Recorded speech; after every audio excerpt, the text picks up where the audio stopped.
Why are pilots' unions who advocate for flight safety consistently silent as it relates to UAP and the threat to flight safety? And this could be for either one of you. Yeah, let me jump in on that one briefly. I think the bottom line is the bottom line. The answer is money. I think that the unions are very concerned about this, and perhaps they should be, that there are negative consequences to a possible encounter at altitude or taking off or landing. And by publicizing their support, they become almost complicit, I think, in a legal suit. And so by maintaining ignorance or neutrality, let's say, they perhaps are insulating themselves from that possibility. So that's just my personal opinion.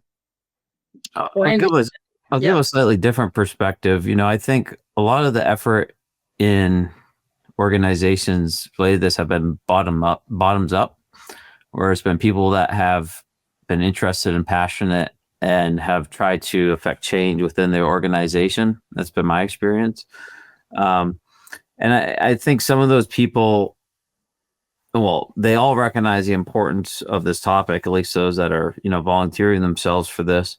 And, one thing they've expressed to me is that they see potentially having a reporting system under the union would be beneficial because it would, the union is there to protect the pilot.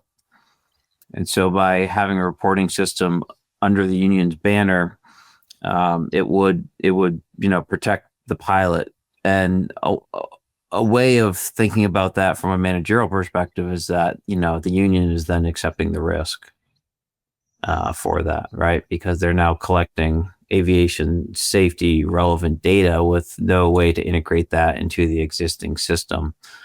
And, there's no conclusion here I'm trying to reach necessarily. I'm just trying to show you some of the kind of pros and cons, but there is a lot of, bottoms up interest in doing this, and it is working its way up. But I can see there being some opposition from leadership. But I'm still, like I said, optimistic.